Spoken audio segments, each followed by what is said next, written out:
muchas gracias, doctora Paricio, muchas gracias, doctora, y a las personas, colegas que nos acompañan. Para mí es un honor poder estar en esta oportunidad compartiendo un tema tan interesante, ¿verdad? Tan bonito, que creo que nos sirve a todos, ¿verdad? Tanto como para patólogos como para otras especialidades, para que lo tengamos en cuenta. Bueno, vamos a empezar, ¿verdad? El título de la presentación lo dice, ¿verdad? Es un reto diagnóstico, no solamente para patologías, sino que para el resto de especialidades. Vamos a hablar primero, la forma en que voy a desarrollar esta presentación, primero vamos a hablar un poco sobre las generalidades teóricas y después vamos a presentar un casito interesante que tuvimos el año pasado en el Hospital Los Rosales. Bueno, solo para recordar, ¿verdad? Así en términos generales, ¿qué es la inmunoglobulina G? La inmunoglobulina G es una gamma globulina. ¿Qué significa esto? Que en la electroforesis es de las últimas globulinas que sufren la separación del plasma, ¿verdad? Por eso se llama gamma globulina. Se dice que la inmunoglobulina G constituye el 70% de todas las inmunoglobulinas del cuerpo. De hecho, es la más común, ¿verdad? Es la más abundante. Esta, a su vez, se divide en 4 subclases, de la 1 a la 4. Para el caso que nos interesa, la subclase 4 constituye menos del 5% de esta 70% de inmunoglobulinas. Si ustedes se fijan, realmente es una cantidad escasa, ¿verdad?, en el plasma. A nivel in vitro no se sabe claramente cuál es su función exacta, pero se ha visto que en casos de enfermedades autoinmunes, por ejemplo en la glomerulonefritis, artritis reumatoidea o púrpura trombocitopénica idiopática, está elevada, ¿verdad? Entonces sí juega un rol en la autoinmunidad.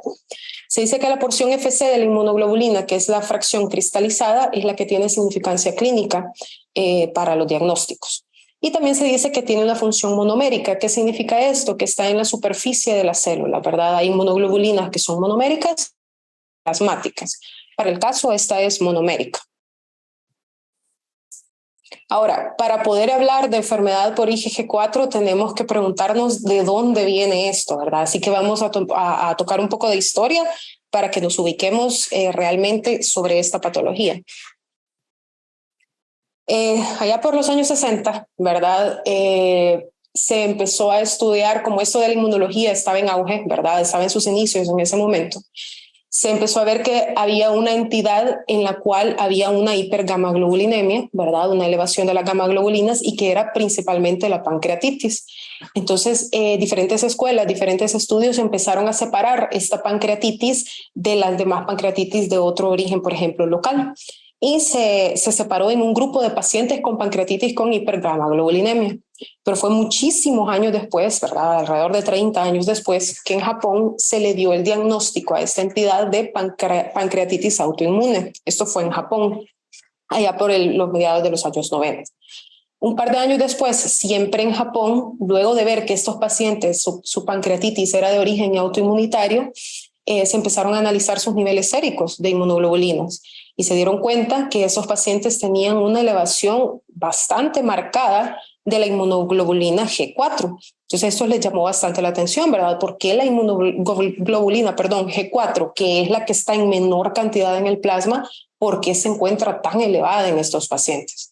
Un par de años después, siempre en Japón, ¿verdad? Vieron que estos pacientes, aparte de tener pancreatitis, tenían lesiones extrapancreáticas, principalmente ganglios linfáticos, glándulas salivales y órbita, pero esto de manera principal porque se dieron cuenta que también tenían lesiones inflamatorias similares a las que se pueden observar en la pancreatitis en el resto de los órganos del cuerpo. Fue en ese entonces que llegaron a la conclusión de que en realidad esto era una enfermedad sistémica. No solamente estaba aislada en el páncreas, sino que era una enfermedad sistémica que básicamente podía afectar la totalidad de los órganos del cuerpo. No fue hasta el 2011 que en un simposio de Boston, ¿verdad?, de nomenclatura para enfermedades autoinmunes y otras entidades, se llegó a la conclusión de que esto constituía parte de un espectro que se llama enfermedades asociadas a IgG4. Si ustedes ven, el nombre es bastante amplio, ¿verdad? Enfermedades asociadas a IgG4 realmente no es solo una, sino que depende de la localización anatómica donde se encuentre. Lo podemos meter como en este cajón, digamos, ¿verdad? De enfermedades por IgG4. Entonces tenemos, ¿verdad?, el gráfico de la izquierda, que a partir más o menos del año 2005, 2006, que se empezó a tomar como más auge estos hallazgos, ¿verdad?, de elevación de IgG4 en diferentes enfermedades, y luego en el 2011 que ya se estableció como un diagnóstico certero, la cantidad de publicaciones y estudios, ¿verdad?, o revisiones han aumentado, si ustedes se fijan, exponencialmente, ¿verdad? ¿Por qué? Porque esa enfermedad realmente ya tenía mucho tiempo de existir, quizás bajo otra nomenclatura, pero luego se vio de que eran varias enfermedades que podíamos meter dentro del mismo cajón. En la imagen de la derecha es un ejemplo, ¿verdad?, de cómo otras enfermedades que tenían otros nombres anteriormente o que inclusive en la actualidad se conservan esos nombres, siguen formando parte del espectro de enfermedades asociadas a IgG4, perdón, por ejemplo, la tiroiditis de Riedel, mediastinitis fibrosante, aneurismas aórticos inflamatorios, la enfermedad de Mikulicz, glomerulonefritis membranosa, etcétera, ¿verdad? Son un montón de enfermedades y si ustedes se fijan, todas son inflamatorias o fibroinflamatorias que vienen a caer dentro de la categoría de enfermedades por IgG4. Entonces, ahora sí, ¿qué es la enfermedad por inmunoglobulina G4? Esta se define como un trastorno fibroinflamatorio de etiología desconocida, ¿verdad? Todavía no hemos llegado a saber por qué realmente sucede esta enfermedad, que puede afectar un solo órgano o ser multisistémico, ¿verdad? Ya dejamos aparte que solo era el páncreas, sino que ahora es multisistémico, afectando uno o múltiples órganos. Entonces, ahora respecto a la patogenia, pongo ahí en signos de interrogación lo de autoinmune porque todavía no se ha determinado cuál es la causa. Todo pareciera indicar que es un origen autoinmune, pero todavía no hemos llegado a esa conclusión. Tenemos que los hallazgos son inespecíficos tanto a nivel clínico, radiológico, de laboratorio y a nivel histopatológico, que es el que nos concierne en este momento. Por lo que esto se traduce a que es un diagnóstico sumamente difícil y probablemente casi un diagnóstico de exclusión, ¿verdad? Primero tenemos que determinar otras causas, ya sean neoplasias benignas, malignas o de otra, por ejemplo, otra índole, un proceso infeccioso, antes de llegar al diagnóstico de enfermedad por IgG4. Tenemos que la relación hombre-mujer es de 7:3, ¿verdad? Es más común en hombres. Y hay algo muy importante que hace esta enfermedad que provoca un pseudotumor, ¿verdad? Se llama pseudotumor porque no es una neoplasia per se, sino que es el acúmulo de muchos hallazgos inflamatorios lo que dan este tumor, o pseudotumor, mejor dicho.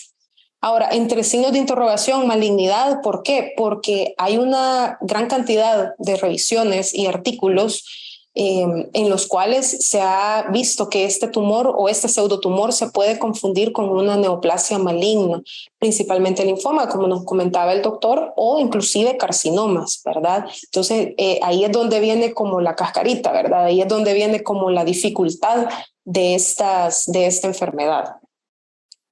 Y tenemos también que la edad de afectación puede ir desde una persona joven, alrededor de los 20 años, hasta personas ya mayores, como los 80 años, con una edad promedio de 65 años. Ahora, ya dijimos, ¿verdad?, que esta enfermedad puede estar prácticamente en todos los órganos, ¿verdad? Ustedes ven ahí en la imagen que básicamente puede encontrarse en cualquier órgano de manera concomitante en varios órganos o en uno solo. Para el caso que nos interesa, vamos a hablar del tracto genitourinario, que de ese tracto es el que les traigo ahora el caso interesante. Ahí mencionan algunos ejemplos de lo que se puede observar en una enfermedad por IgG4 a nivel genitourinario. Por ejemplo, una hidronefrosis con obstrucción ureteral, nefritis tubulointersticial, glomerulonefritis membranosa o prostatitis, entre otras, que ya las vamos a ver más adelante. Ahora, están los criterios ya tanto clínicos como serológicos y clínicos inclusive para poder llegar a esta enfermedad, que como les digo es un diagnóstico de exclusión. Nos vamos a centrar más que todo en los criterios histopatológicos, ¿verdad? Que es de lo que hemos venido a compartir en esta tarde. Primero, que se tienen que encontrar por lo menos 10 células plasmáticas en un campo de alto poder que sean positivas para IgG4 en inmunohistoquímica. y que estas células plasmáticas positivas para IgG4 tienen que estar en un área de un infiltrado linfoplasmocítico. Esto es bien importante y quiero que nos acordemos de esto para ver el caso más adelante. Luego están los criterios de imágenes y serológicos en el cual hay un alargamiento o se hace más grande, ¿verdad? El órgano, y también los criterios clínicos que básicamente ellos hacen una terapia de respuesta, ¿verdad? Al dar esteroides al paciente y vemos que hay mejoría, pues muy probablemente se trate de un proceso fibroinflamatorio, pero todos estos criterios tienen que estar presentes, ¿verdad? No solo nos podemos ir solo por la clínica o solo por la biopsia, sino que tienen que estar en conjunto, sospecharse de esta enfermedad. Estos son los criterios de la clínica Mayo. También hay otros criterios que son de la escuela japonesa, en la cual, como primer lugar, ponen un examen clínico en el cual haya un agrandamiento o masas en un solo órgano o múltiples órganos, ¿verdad? Esa es la parte como clínica o que inclusive puede ser imagenológica. El segundo criterio es que haya una elevación sérica elevada, valga la redundancia, una concentración sérica elevada de IgG4 arriba de 135 miligramos por decilitro, pero esto quiero hacer énfasis, esto puede estar presente o no, ¿verdad? Esto la escuela japonesa lo pone como que sí es un criterio, pero otras escuelas lo mencionan como que podría estar elevado o no. Ahora, a nivel del examen histopatológico, volvemos a encontrar un infiltrado linfoplasmocítico marcado, acompañado de fibrosis, y también un infiltrado por células plasmáticas que son positivas para IgG4, en las cuales estas positivas para IgG4 sean más del 40% de todas estas células plasmáticas, ¿verdad? Entonces, esos son como los criterios histológicos importantes que tenemos que recordar para las imágenes que vamos a ver más adelante. Ahora, he puesto aquí este signo de admiración, de cuidado, porque esta enfermedad es un poco quisquillosa o resbaladiza, entonces tenemos que tener en cuenta lo siguiente. Los hallazgos histológicos son iguales en todos los órganos. El órgano al que se le tome biopsia va a presentar exactamente los mismos hallazgos histológicos, los cuales, como ya dijimos, son inespecíficos. Un infiltrado linfoplasmocitario lo podemos ver, como ustedes saben, en una gran cantidad de enfermedades, no solamente en esta. Es de tener en cuenta que los falsos positivos de malignidad son extremadamente frecuentes, ¿verdad? Según la literatura que se ha revisado, ¿verdad? Ustedes pueden leerlo, los diagnósticos de malignidad son frecuentes, principalmente con linfoma. Usualmente al paciente se le da un abordaje inicial no sistémico. ¿Por qué? Porque no pensamos que sea una enfermedad por IgG4. Y está bien, o sea, eso no es un error, porque como ya les mencionaba, es un diagnóstico de exclusión, pero esto podría llevar a un error diagnóstico. Como les mencionaba antes, hay pruebas terapéuticas de glucocorticoides, ¿verdad? Pero esto ya es a nivel clínico. Y los diagnósticos diferenciales de esta enfermedad incluyen procesos infecciosos de origen autoinmune de otro tipo, ¿verdad? Porque este es autoinmune, y también neoplasias que pueden ser benignas o malignas. Entonces, aquí les traigo como varias capturas de varios revisiones o varios artículos en los cuales ustedes van a ver, ¿verdad? El título de manera consistente hace énfasis en que la enfermedad por IgG4 sigue siendo un simulador de malignidad. Por ejemplo, en este artículo, que básicamente ese es el título, podemos ver otro artículo, ¿verdad? También en mayo del 2021 que tiene el mismo título, valga la redundancia. También vemos una enfermedad por IgG4 en región iliocecal que también simulaba malignidad, ¿verdad? De hecho, hay varios, ¿verdad? Y tenemos uno que es el que nos importa un poquito más porque ya nos vamos acercando a nuestro tema, que es la enfermedad de IgG4 que simula un tumor ureteral maligno, ¿verdad? Entonces les traigo ahí las capturas para que veamos que realmente es algo frecuente que puede suceder en nuestra práctica diaria. Para el caso, vamos a hacer una pequeña revisión de un artículo que, si bien es del 2014, lo elegí porque es increíblemente similar al caso que tuvimos nosotros en el Hospital Rosales, ¿verdad? Está titulado como enfermedad por IgG4 en el tracto genitourinario. Ellos revisaron todo el aparato genitourinario, ¿verdad? Riñón, uréter, vejiga, uretra, glándula prostática y testículos, y básicamente en todo el tracto genitourinario vieron que habían hallazgos de enfermedad por IgG4. Yo aquí he señalado el uréter porque va de acuerdo al caso que les voy a enseñar más adelante. Y lo que ellos vieron en el uréter fue un pseudotumor inflamatorio que era secundario a un aumento en IgG4 asociado a fibrosis retroperitoneal. Ahora, ellos también tenían sus criterios diagnósticos en este artículo. Me voy a quedar nada más con los histológicos. Ellos tienen de diferentes escuelas, ¿verdad? La tabla 2 corresponde a una escuela y la tabla 3 a una sociedad japonesa, que es una escuela diferente. En la tabla 2 volvemos al mismo criterio. Células plasmáticas que son IgG4 positivas en un área de infiltrado linfoplasmocitario, que esto se puede determinar ya sea por inmunofluorescencia, inmunohistoquímica o inclusive microscopio electrónico, ¿verdad? Para el caso en que tengan disponible eso. Según la escuela japonesa, tenemos que el criterio es un infiltrado linfoplasmocítico denso con más de 10 células plasmáticas positivas para IgG4 en un en una razón de arriba del 40%. Y ellos le agregan ahí otro criterio del que no habíamos hablado mucho, que es una fibrosis estoriforme característica. Entonces, rápido vamos a revisar los hallazgos en el riñón y en el uréter. En las imágenes A y B se puede ver, digamos, a bajo aumento, a mediano aumento, un severo infiltrado por células mononucleares, tanto así que borra la arquitectura normal, digamos, del riñón, al menos de manera parcial. Y en el recuadro C, cuando nos acercamos un poco más, vemos que hay una gran cantidad de células plasmáticas, ¿verdad? Y eso cumple parte de los criterios que señalábamos anteriormente. La imagen D es una microfotografía de inmunohistoquímica para inmunoglobulina G4, en la cual vemos que efectivamente hay más de 10 células plasmáticas positivas para IgG4, que son las que están ahí marcaditas en café, y básicamente así se cumplen los criterios, ¿verdad? Los criterios histológicos que acabamos de revisar. Esto a nivel del riñón. Cuando nos pasamos ya a los hallazgos en uréter, y quiero que pongamos especial atención en esto, en la imagen A vemos un engrosamiento difuso del uréter que a simple vista o viéndolo, digamos, por fuera, pareciera que tiene un tumor, ¿verdad? Por eso les decía yo que suelen hacer pseudotumores inflamatorios. En la imagen B lo que podemos ver es una fibrosis estoriforme transmural en la pared del uréter que básicamente oblitera la luz, ¿verdad? Ustedes ven ahí una luz bastante disminuida y vemos que la fibrosis se ha trasladado al tejido blando adyacente, ¿verdad? Ustedes ven ahí el tejido adiposo que está adherido al uréter, se ve también con bastante fibrosis y congestión vascular.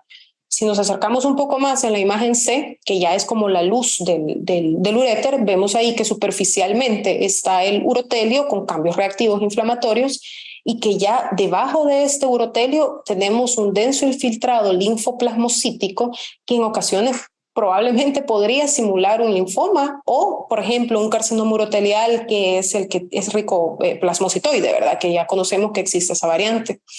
Al realizar la inmunohistoquímica, que es el recuadro D, vemos que se cumple el criterio de más de 10 células plasmáticas positivas para IgG4. Entonces, estos fueron los hallazgos que ellos encontraron. Evidentemente, habían hallazgos en otros órganos del tracto genitourinario que no los he traído a colación, pero sí es importante que sepamos que también estaban afectados. Entonces, ahora sí, ya habiendo hecho esta pequeña introducción sobre la enfermedad por inmunoglobulina G4, vamos a hablar del caso interesante que tuvimos el año pasado en el Hospital Rosales. Tenemos los datos clínicos de la paciente, AEHB, ¿verdad? Un paciente del sexo femenino de 62 años que tiene su expediente hospitalario.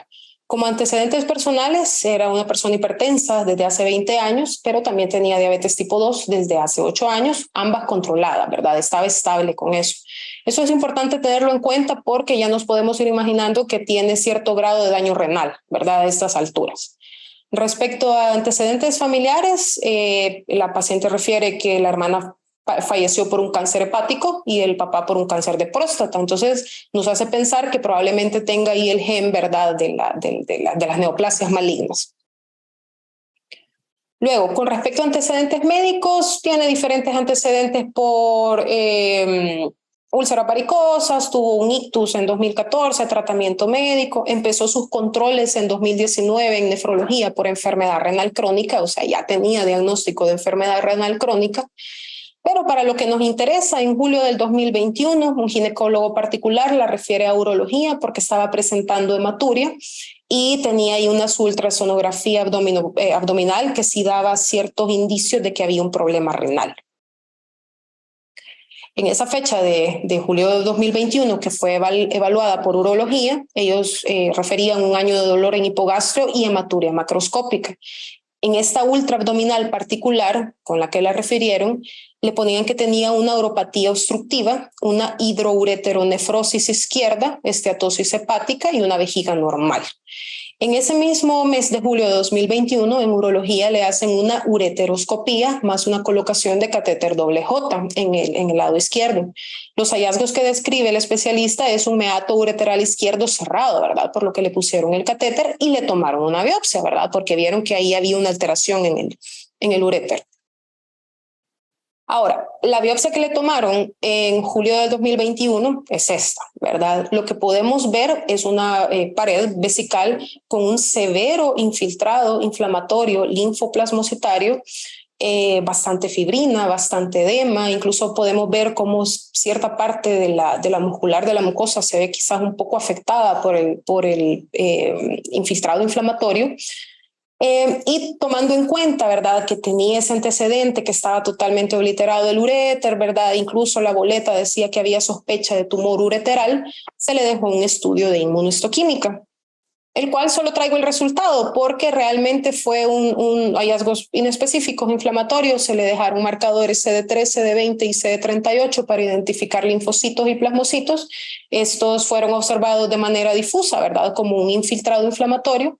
Y también se le dejó una queratina cóctel por la cuestión que les mencionaba del carcinoma urotelial variante plasmocitoide, ¿verdad?, para ver si estas células realmente o eran plasmocitos o eran células de carcinoma urotelial, y estas se dejaron como negativos. Entonces, el diagnóstico de esta primera biopsia, porque tiene 3 biopsias, este diagnóstico de la primera biopsia se dejó como un tejido de granulación en el uréter izquierdo. Bueno, entonces le siguieron dando, valga la redundancia, seguimiento a esta paciente y le dejaron su Urotac, ¿verdad? Ya en febrero de 2022, en el cual en el riñón izquierdo se observa severa dilatación del sistema colector y un área de estenosis en el tercio distal cerca de la unión ureterovesical izquierda. Se dice ahí también que el urotelio en dicha región está engrosado, o sea, seguía persistiendo los hallazgos ahí sospechosos, ¿verdad?, a nivel del uréter, en este Urotac.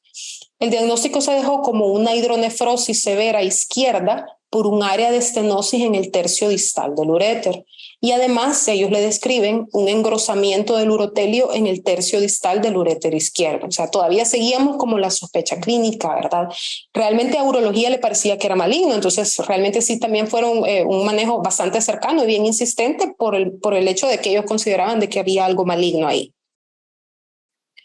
La vuelven a evaluar en marzo del 2022 y le volvieron a hacer una dilatación ureteral con balón más una colocación de catéter doble J izquierdo. El hallazgo que describe el urólogo es una estenosis del tercio distal del uréter izquierdo que compromete alrededor del 80% de la luz del uréter. Se le volvió a tomar otra biopsia, que es la número 22-1331. Aquí quiero hacer una pausa porque se buscaron los bloques y la lámina de esta biopsia y la lámina estaba dañada, ¿verdad? No les traigo fotografías de esto porque la lámina estaba, o sea, no se miraba nada, estaba bastante como despintada, digámoslo así. Y el bloque de parafina, como la muestra era bien chiquita porque era cistoscópica, ya no quedaba nada de tejido realmente como para poder sacar otro corte para tomarles la fotografía. Entonces, sí, no les traigo ahí la fotografía, pero en esa ocasión se diagnosticó como un carcinoma urotelial de alto grado más el tejido de granulación que estaba ahí existente. En urología, al tener este diagnóstico, bueno, ¿verdad?, se le dio plan quirúrgico a la paciente porque se mencionaba que tenía invasión a la capa muscular y le hicieron su evaluación y todo su seguimiento preoperatorio. Le tomaron sus exámenes en los que puedo mencionar que el hemograma y la química estaba dentro de parámetros normales, ¿verdad? No les traigo ahí los datos porque básicamente todo estaba normal. Entonces se le dio plan de pasar a sala. Antes de que pasara a sala, le repitieron otro UROTAC, ¿verdad? Para ver cómo estaba, cómo había evolucionado todo el caso, ¿verdad? Cómo había evolucionado el panorama. En el riñón izquierdo le describen una dilatación moderada de pelvis y cálices, así como el uréter en toda su extensión. Ahora ya no solo estaba en el tercio distal del uréter, ahora básicamente estaba tomado todo el uréter en cuestión de, ¿qué? 6, 8 meses. Y esto se describe secundario a la presencia de un engrosamiento irregular de aspecto maligno, describe el radiólogo, en el piso de la vejiga, que compromete la unión ureterovesical izquierda y mide hasta 12 milímetros de diámetro y 5 centímetros de largo. El resto de los órganos estaban bien. Entonces, ya teniendo la biopsia pequeña cistoscópica con un diagnóstico de carcinoma urotelial, más un UROTAC, que básicamente el radiólogo dice que ahí hay algo maligno por imágenes, se tomó la decisión de operar, ¿verdad? En el diagnóstico le ponen ellos engrosamiento de aspecto maligno del piso de la vejiga que condiciona hidronefrosis moderada izquierda. El resto estaba normal. Les traigo una imagen del UROTAC de la paciente. Si ustedes se fijan, a nivel del uréter izquierdo hay un engrosamiento que básicamente involucra la totalidad del uréter hasta su unión con la vejiga. Aparte de eso, tiene una hidronefrosis marcada, ¿verdad? Ustedes ven la dilatación del sistema pielocalicial, que es bastante evidente. Y cuando vemos en el lado contralateral, vemos que no existen estos hallazgos, ¿verdad? Entonces, esta era la imagen que tenía radiología y urología al momento en que metieron a sala a la paciente. En la sala se le hizo una nefrectomía y ureterectomía izquierdas, la vejiga se conservó, ¿verdad? Y eso fue lo que nos mandaron a patología. Entonces, básicamente en el reporte quirúrgico de la nefroureterectomía izquierda, lo que le describen es que se libera el uréter izquierdo en todo su trayecto hasta la unión ureterovesical y le hacen una resección de 1 centímetro en los márgenes de meato ureteral izquierdo y lo mandan a biopsia, ¿verdad? Esto fue lo que encontramos en el cuadro. Eso fue en mayo. El número de biopsia de esta nefroureterectomía izquierda es la 223311. Vamos a revisar un poco el estudio macroscópico, ¿verdad?, de la talla y luego las imágenes histológicas. Tenemos que básicamente el riñón tenía aspecto de hidronefrosis, ¿verdad? No lo voy a leer todo, pero básicamente tenía un aspecto hidronefrótico que pesaba unos 950 gramos, o sea, realmente estaba bien grande, una medida de 11 por 6 por 7. Le describen ahí que al cortarlo la corteza medía 0.9, médula 1.3 y que la pelvis estaba dilatada hasta en 4 centímetros. Algo muy curioso es que le ponen que la mucosa es de aspecto irregular, lo cual se nos coincide con el engrosamiento urotelial que describía radiología. Macroscópicamente no se le identificó tumor ni en el sistema pielocalicial ni en el uréter, ¿verdad? Eso es muy importante. No había un tumor identificable. Solamente se veía la mucosa de aspecto irregular y evidentemente la pared engrosada.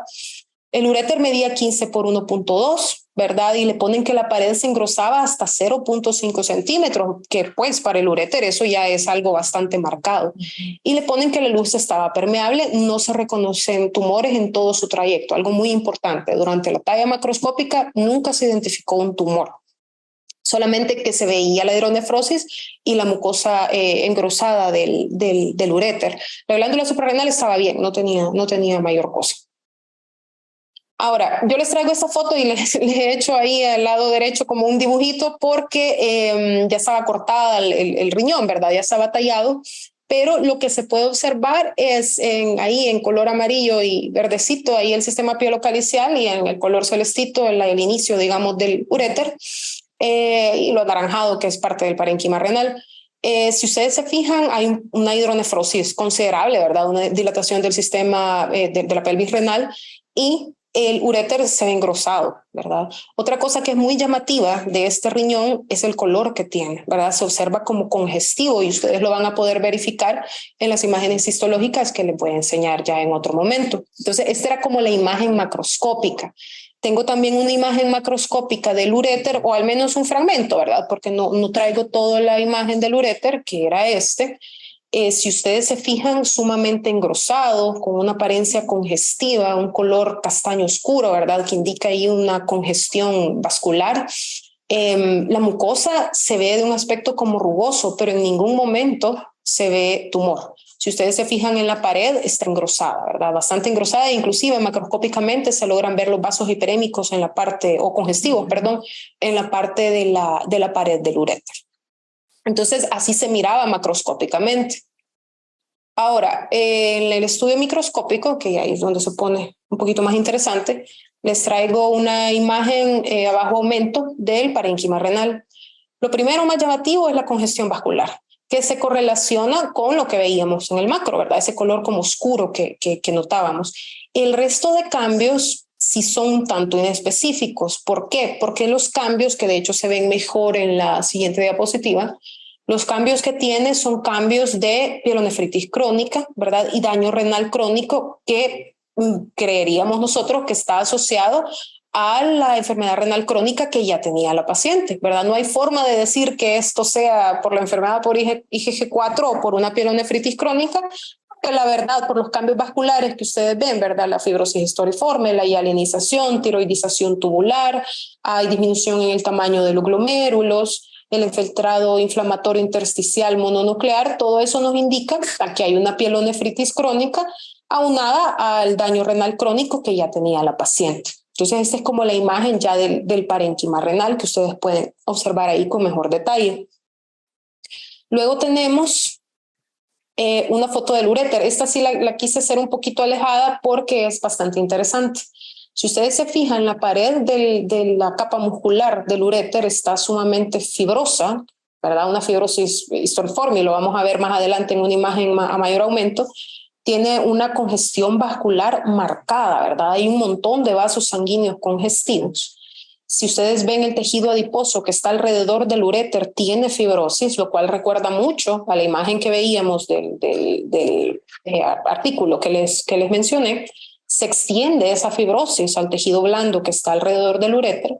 Si nos vamos ya en la parte de la lámina propia, por ejemplo, y de la mucosa, vemos una gran cantidad de infiltrado inflamatorio mononuclear que inclusive hace centros germinales o acúmulos linfoides. O sea, es tan severo el infiltrado linfoplasmocitario que nos hace folículos linfoides. Lo primero que se nos ocurrió en este momento es, ok, esto podrá ser un linfoma, que es como la parte natural, ¿verdad? Es la evolución natural, ¿verdad? Vemos esto, no pensamos en un proceso fibroinflamatorio, sino que pensamos en malignidad. Y si ya tenía una biopsia previa que decía que tenía un carcinoma urotelial de alto grado, la siguiente duda que nos surge es, ok, es un carcinoma urotelial de alto grado, variante más plasmocitoide, por ejemplo, ¿verdad? Que es lo que teníamos que determinar en ese momento. Entonces, ya a un mayor aumento podemos ver el urotelio superficial ahí en la luz con sus cambios reactivos, pero realmente atipia no le vemos, ¿verdad? Ya en la parte subepitelial vemos un montón de vasos sanguíneos congestivos, vemos un severo infiltrado inflamatorio mononuclear con formación de centros germinales, acúmulos linfoides, pero el urotelio realmente no tiene nada, ¿verdad? Al menos nada maligno. Si nos acercamos un poco más, en la siguiente imagen, vemos el urotelio ya con mayor claridad, ¿verdad? Es un urotelio que no tiene cambios de atipia, o por lo menos los cambios que tiene son reactivos, pero si nos fijamos en el infiltrado inflamatorio que está a nivel subepitelial, vemos una gran cantidad de plasmocitos, casi como que hubiera la misma cantidad de linfocitos que plasmocitos, o inclusive hay más plasmocitos que linfocitos. Entonces eso nos plantea la duda, ¿esto es inflamatorio o es un proceso linfoproliferativo maligno? O es un carcinoma urotelial variante plasmocitoide, ¿verdad? Que son como los tres diagnósticos que teníamos en mente a la hora de estar viendo este caso. Entonces, ante la duda, ¿verdad? Y por todo lo que básicamente tenía una sospecha clínica y radiológica de malignidad, ya tenía una biopsia previa con un carcinoma urotelial y ahora teníamos la pieza ya radical, ¿verdad? Ya toda la pieza quirúrgica, nos ayudamos de la inmunohistoquímica, que para el caso fue la número 388 del año pasado. Y les traigo la fotografía de los marcadores. Se le envió el marcador para CD20. Vemos, ¿verdad?, que sí hay bastantes linfocitos B presentes a nivel subepitelial y es un infiltrado inflamatorio bastante marcado, con formación de centros germinales que se pueden ver mejor en la imagen de la derecha, ¿verdad? Este fue el resultado para el CD20. Le dejamos también el CD3, ¿verdad? Que va de la mano con el CD20. En la imagen de la izquierda la tomé un poquito más a menor aumento para que se viera mejor el infiltrado inflamatorio. Y vemos que sí, ¿verdad? Hay bastante linfocito T que respeta obviamente el centro germinal, ahí se ve bien en la imagen de la izquierda. Y a la hora de acercarnos también, ¿verdad? En la imagen de la derecha vemos que hay células positivas para linfocitos T. Entonces esto ya nos iba tirando a que este infiltrado inflamatorio realmente era policlonal, ¿verdad? Pero teníamos que dejar otros marcadores para poder llegar al diagnóstico certero. Tenemos el CD38, ¿verdad? Que es un marcador para plasmocitos y ustedes ven la gran cantidad de positividad para los plasmocitos. Y esto nos acerca, aparte de los criterios diagnósticos que teníamos, si ustedes los recuerdan, que son en un campo de alto poder más de 10 más de 10 plasmocitos positivos para IgG4. Pero teníamos este montón de plasmocitos, entonces la siguiente grada que teníamos que subir era, ok, ¿estos plasmocitos son positivos para IgG4 o no, verdad? Para poder ir sellando el diagnóstico. El problema es que solo contamos en ese momento con un marcador de inmunistoquímica que es la IgG, no tiene la subclase IgG4, pero pues nos sirve, ¿verdad? Para el diagnóstico. Y entonces ahí es donde viene como la duda, ¿verdad? O el problema diagnóstico. Si sabemos que la IgG por sí sola es el 70% de las inmunoglobulinas que existen en el cuerpo y la IgG4 solo era menos del 5%, vamos a la duda, ¿qué tan confiable nos va a salir la IgG cuando nosotros dejemos el marcador? Sin embargo, se le dejó, ¿verdad? Y tenemos, bueno, antes de llegar a la IgG, como tenía un gran infiltrado plasmocítico, le dejamos marcadores para kappa y para lambda y ustedes ven que también, ¿verdad? Ambas cadenas están fuertemente expresadas en todo el infiltrado linfoplasmocitario, ¿verdad? Ahí se puede ver, tiene un poco de fondo, ¿verdad? La tinción, pero sí se logra determinar qué es lo que está positivo y cuál es el fondo. Aquí está, ahora sí, del marcador de la inmunoglobulina G. Tenemos una imagen un poco más panorámica a la izquierda en la cual, a pesar de que sí existe un poco de fondo, existe un poco de background, se logra ver que sí hay bastante positividad para inmunoglobulina G. Si nos acercamos ya al 40 por en la imagen de la derecha, podemos ver que efectivamente la gran mayoría de células plasmáticas o las células inflamatorias que están ahí son fuertemente positivas para inmunoglobulina G. Lastimosamente, como les menciono, no contamos con la subclase IgG4, pero ya con esto, ¿verdad?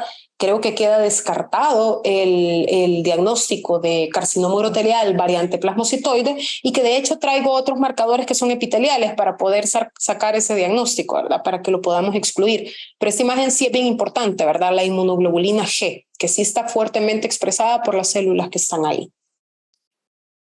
También se le dejaron marcadores epiteliales para ver que todas esas células plasmocitoides que estaban a nivel subepitelial realmente no fueran células epiteliales, ¿verdad? Entonces se le dejó marcador CK7, CK20 y Oscar, y CK7 y CK20 como en la normalidad del urotelio, CK7 positivos, CK20 negativos, ¿verdad? Ahí podemos ver que solamente el urotelio superficial es el que está expresando al marcador.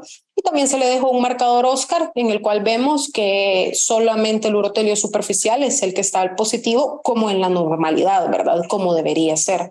A nivel subepitelial nunca marcó esas células que estaban ahí plasmocíticas o los linfocitos, no fueron marcados por marcadores de inmunistoquímica epiteliales.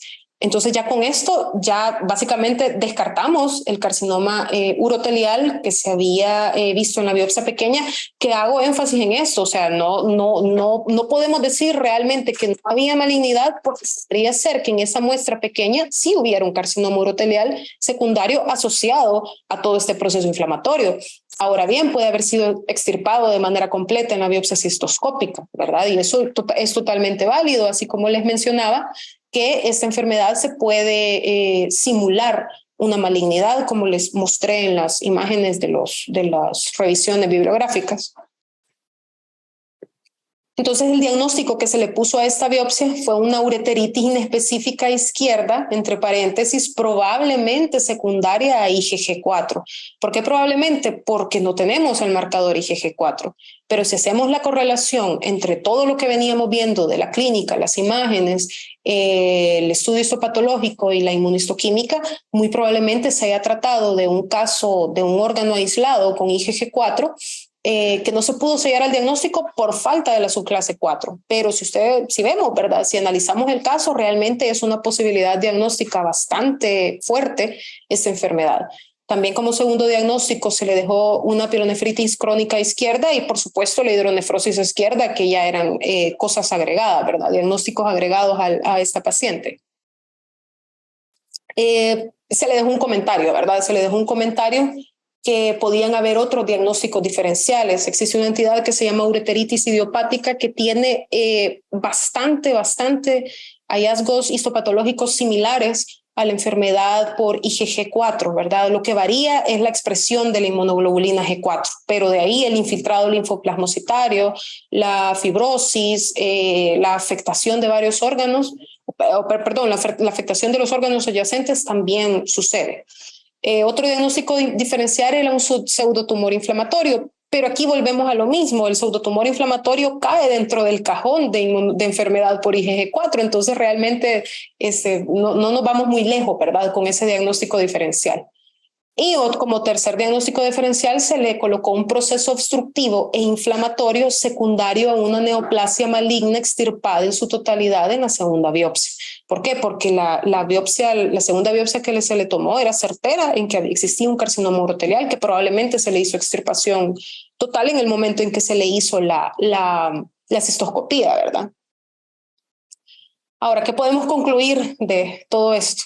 Primero, el daño renal crónico que tiene la paciente, lo más probable es que sea secundario a su hipertensión, ¿verdad?, arterial crónica y a su diabetes mellitus, que ya tenía como 20 años de tenerla, ¿verdad? Entonces, eso ya son como diagnósticos agregados a este caso. La paciente no tenía manifestaciones sistémicas, ¿verdad? Ella llegó porque tenía hematuria, ¿verdad? No tenía manifestaciones ni en glándulas salivales, no tenía adenopatías, no tenía pancreatitis, ¿verdad? Ninguna de las cosas que estuvimos discutiendo al inicio. Entonces realmente no tenía manifestaciones sistémicas. La paciente tenía una hidronefrosis postrenal sin causa aparente, porque realmente todo el uréter estaba engrosado, como ustedes vieron en la imagen, pero no habían cálculos y no había un tumor que se hubiera podido delimitar, por ejemplo, en el urotac. Solamente había engrosamiento del urotelio.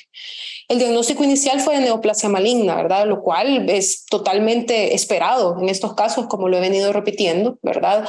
Tanto sea porque existía la neoplasia maligna o porque sea que la enfermedad por IgG4 es un simulador de malignidad. O sea, ambas abordajes son válidos.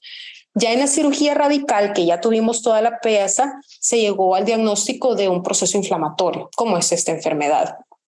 Y ahora yo les pongo ahí entre signos de interrogación, ¿verdad?, la IgG4, porque eso sí fue como lo que nos hizo falta para poder sellar este diagnóstico, pero todo indica que probablemente tenga mucho que ver esta enfermedad. También tenemos que, lo que les menciono, a pesar de la ausencia de IgG4 como marcador, el resto es compatible. Y hago énfasis en marcador de inmunistoquímica IgG4 como marcador sérico de IgG4, porque creo que, si no estoy muy segura, no contamos con ese examen de laboratorio en el hospital, entonces nunca se le hizo IgG4 sérica. También es importante concluir que yo me di a la tarea de buscar, ¿verdad?, cómo se podía hacer para financiar este estudio en el extranjero, porque hay ciertos laboratorios en Estados Unidos que reciben los bloques de parafina para realizarle estudios de un solo marcador, por ejemplo, ¿verdad? Ellos solo realizan el marcador, le mandan su interpretación al patólogo y regresa, ¿verdad? Entonces, obviamente eso sí requiere financiamiento. Las biopsias pequeñas podrían simular malignidad y está descrito, ¿verdad? Eso es importante. Siempre tenemos como la eterna batalla en patología de decir, esto será inflamatorio, será neoplásico, y si es neoplásico, es benigno o es maligno, ¿verdad? Yo creo que todos nos hemos topado con esa disyuntiva, ¿verdad? Decir, bueno, ¿y esto será inflamatorio o no? Esta enfermedad es como el típico caso para esa realidad, ¿verdad? O es inflamatorio o es neoplasia maligna. Y también, como una conclusión, creo que estamos no obligados, pero sí tenemos que considerar enfermedades inflamatorias siempre, ¿verdad? O sea, yo sé que quizás es lo común diagnóstico de exclusión o quizás no es lo primero que se nos viene a la mente cuando vemos una biopsia que tiene mucha tipia, muchos signos de malignidad, pero siempre que sean biopsias pequeñas, ¿verdad? O quizás no tengamos como la certeza, existen un montón de entidades, como ustedes pudieron observar, que caen dentro del cajón de trastornos fibroinflamatorios secundarios a IgG4, que de hecho son varios, ¿verdad? Son un montón de diagnósticos, un montón de enfermedades. Les traigo nada más, ¿verdad? Lo que yo pude averiguar, ¿verdad? En el laboratorio de la Clínica Mayo hacen la inmunohistoquímica de la IgG4. Estuve mandando correos con la persona encargada de este examen y usualmente anda entre $150 a $300 solo el examen. Ahora eso tiene costos de envío, costos de salud, ¿verdad? Todo lo que sabemos, ¿verdad? Que incluye esto, pero más o menos por ese rango anda solo la prueba de inmunohistoquímica en la Clínica Mayo, en el laboratorio de la Clínica Mayo. Y solamente eso sería para mi intervención. Gracias.